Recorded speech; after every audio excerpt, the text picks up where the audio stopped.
दोस्तों, अगर आपके भी हाथ पैर सुन्न हो जाते हैं, चुभन जैसा लगता है या शरीर का एक हिस्से में आपको लगता है कि भारीपन जैसा कुछ महसूस दे रहा है, झंझनाहट रहती है, जलन और कई बार करंट लगने जैसी अनुभूति भी होती है। कई बार आप बहुत सारे रिपोर्ट्स भी करा लेते हैं, कुछ लोग ईसीजी या दूसरी तरफ भी चले जाते हैं और वो रिपोर्ट लगभग नॉर्मल नज़र आती हैं। तो आप समझिए कहीं ना कहीं नसों में आपकी ब्लॉकेज जरूर नजर आ रहा है। कहीं ना कहीं जो आपकी नर्व्स हैं उनका कंडक्शन प्रॉपरली नहीं हो रहा है। आज की इस वीडियो में ऐसी टॉप होम्योपैथिक दवाइयों के बारे में आपको बताऊंगा, जिनमें से कोई एक दवाई भी अगर आप अपने लक्षण के अनुसार यूज कर लेते हैं तो उसकी 4 बूंदें ही आपकी सारी स्थिति को ठीक कर देती हैं और ये सब चीजें आपकी कंट्रोल होने लगती हैं। तो चलिए इस वीडियो को स्टार्ट करते हैं।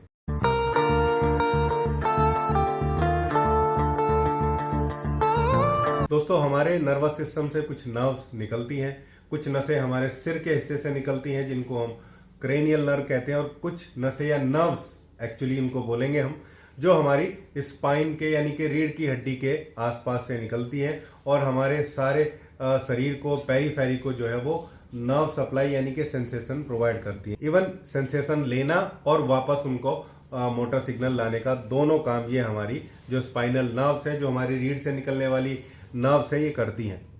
ओवर द टाइम किसी डेफिशिएंसी की वजह से या फिर गलत पोस्चर में लगातार बैठे रहने की वजह से कहीं ना कहीं ये जो नसें हैं इनकी जो कंडक्शन की पावर है वो कम हो जाती है। इनके चारों तरफ जो माइलिनेटेड सीट होती है वो कमजोर हो जाती है। यहाँ कुछ होम्योपैथिक दवाओं की बात करेंगे जिनको यूज करने से आपको ये सारी जो चीजें हैं वो ठीक होने लगती हैं। तो फिर चाहे आपकी ये प्रॉब्लम सर्वाइकल स्पॉन्डिलाइटिस की वजह से है या कमर में लंबर स्पॉन्डिलाइटिस की वजह से है या शैटिका की वजह से आपको नजर आ रही है, डायबिटिक न्यूरोपैथी भी है, तो भी ये दवाइयाँ उन सभी स्थिति में काम करेगी जिन पे हम आज चर्चा करने वाले हैं। ये हैं कुछ टॉप होम्योपैथिक रेमेडीज जो नर्व्स के कंडक्शन को और नसों के या नर्व्स के इस टाइप के ब्लॉकेज को ओपन करने का काम करते हैं। दोस्तों, इसमें जो सबसे पहली और जो टॉप ग्रेड रेमेडी भी हम जिसको बोलते हैं होम्योपैथी में वो है हाइपेरिकम। हाइपेरिकम पहली दवा इसलिए बोल रहा हूँ क्योंकि पहली चॉइस ऑफ रेमेडी दिमाग में फिजिशियन के भी यही आती है जब वो पेशेंट से सिम्टम लेता है। देखिए, अगर कभी भी आपको कोई चोट लगी है, चाहे वो कोई उंगली में होने वाली इंजरी में प्रॉब्लम हो रही है या आपकी कमर में चोट लगी है, किसी भी टाइप की इंजरी है, टेल बोन इंजरी हो गई या आप गिर गए कहीं पे और उसके बाद सुन्नपन है, नंबनेस है, सर्जरी के बाद होने वाले नर्व्स की प्रॉब्लम के लिए सूथिंग टाइप का पेन होता है और इलेक्ट्रिक शॉक जैसा निकलता है दर्द के साथ में, तो हाइपेरिकम 30 पोटेंसी की 2 बूंदे सुबह 2 बूंदे शाम को कुछ दिन ऐसे लोगों को लेना चाहिए। दोस्तों, दूसरी दवाई जो इस नर्व्स की प्रॉब्लम के लिए है वो है एकोनाइट नेपलेस। एकोनाइट एक्चुअली एकदम से ऑनसेट होने वाली नर्व्स की समस्याओं के लिए है, लेकिन मैं बोलूंगा अगर पुरानी समस्या भी और ठंडी हवा से ये बढ़ जाती है, पेशेंट को एकदम से घबराहट और बेचैनी होने लगती है, ऐसा लगता है कि जैसे ठंडा सा पसीना भी आ रहा है या ठंडी हवा लगने से फिर उसको सुन्नपन और झुंझुनाहट जैसी स्थिति में एकदम से तीव्रता उसकी बढ़ी हुई नजर आती है, चाहे वो एकदम से स्टार्ट हुई है या पुरानी समस्या है। ऐसे सभी केस में चाहे वो अक्यूट है, अर्ली स्टेज का है या पुराना भी है, अगर ठंडी हवा से प्रॉब्लम हो रही है तो बहुत बेहतरीन तरीके से एकोनाइट नेपलेस काम करता है। लेकिन अगर ये अक्यूट है, अभी अभी इंजरी लगी है, तो फिर तो इससे बढ़िया मेडिसिन कोई हो ही नहीं सकती है। एकोनाइट नेपलेस 30 पोटेंसी की 2 बूंदें सुबह शाम ऐसे लोगों को लगातार कुछ दिन तक जीभ पे लेनी चाहिए। अब मान लीजिए अगली दवा के लिए के नंबनेस के साथ साथ भारीपन भी है, हैवीनेस भी है, बॉडी के किसी हिस्से में भारीपन है और आंखों में भारीपन नजर आता है, एक टाइप की डलनेस है, थोड़ा चक्कर आने जैसी स्थिति भी कई बार बन जाती है। यानी कि ये पेशेंट हाइपर नहीं है, ये स्लगिश है। स्लगिश मतलब थोड़ा ढीले टाइप के स्वभाव का पेशेंट है, डल है और कहीं ना कहीं ड्रूपी टाइप का नेचर इसको आपको देखने को मिलेगा। डिजीनेस जैसी पिक्चर नजर आ सकती है, लाइट हेडनेस नजर आ सकती है। ऐसे लोगों के लिए जेल्सीमियम 30 पोटेंसी में लेना चाहिए। जेल्सीमियम 30 पोटेंसी की 2 बूंदे सुबह 2 बूंदे शाम को कुछ दिन तक जीभ पे लगातार ऐसे लोगों को लेना चाहिए। वहीं अगर दोस्तों पेशेंट को नंबनेस है, झुनझुनी है, सुन्नपन है, स्टिफनेस बहुत ज्यादा जकड़न है, बहुत बुरी जकड़न के साथ है और आराम करने से सारी स्थिति में उसकी खराब जो है कंडीशन बनती चली जाती है, थोड़ा घूमता फिरता रहेगा, चलता फिरता रहेगा तो चीज़ों में आसानी पड़ेगी। मेरे अभी भी याद है एक पेशेंट मेरे पास आए थे, एक लेडी, वो बोली कि मेरे यहाँ जांघ के हिस्से में दर्द जो है लगातार रहता है और अगर मैं चलती फिरती रहती हूँ तो ठीक है, रात के टाइम होता है, और अगर मैं बैठ गई तो बहुत बुरी स्थिति हो जाती है।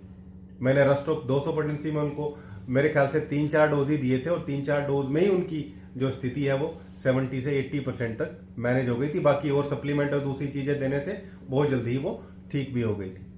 तो ऐसे सभी लोग जिनको चलते फिरते रहने से आराम लग रहा है, बैठे रहने से तकलीफ बढ़ जाती है, ठंडी हवा, ठंडा पानी, इन सब चीज़ों से स्थिति खराब हो जाती है। इवन ठंडे मौसम में भी स्थिति जो है बहुत बुरी कंडीशन पे चली जाती है।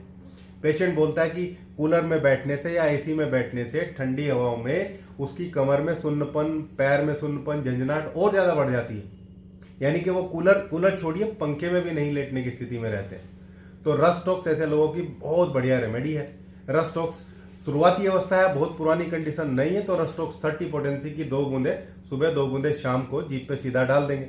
अगर कुछ पुरानी स्थिति है, क्रोनिक कंडीशन है, तो रस्टॉक्स 200 पोटेंसी ऐसे लोगों को लेना चाहिए। दिन में एक बार, 4-5 दिन, 7 दिन लगातार लेते हैं, चीज़ें मैनेज हो जाती हैं। उसके बाद सप्ताह में एक बार इसको कर देते हैं।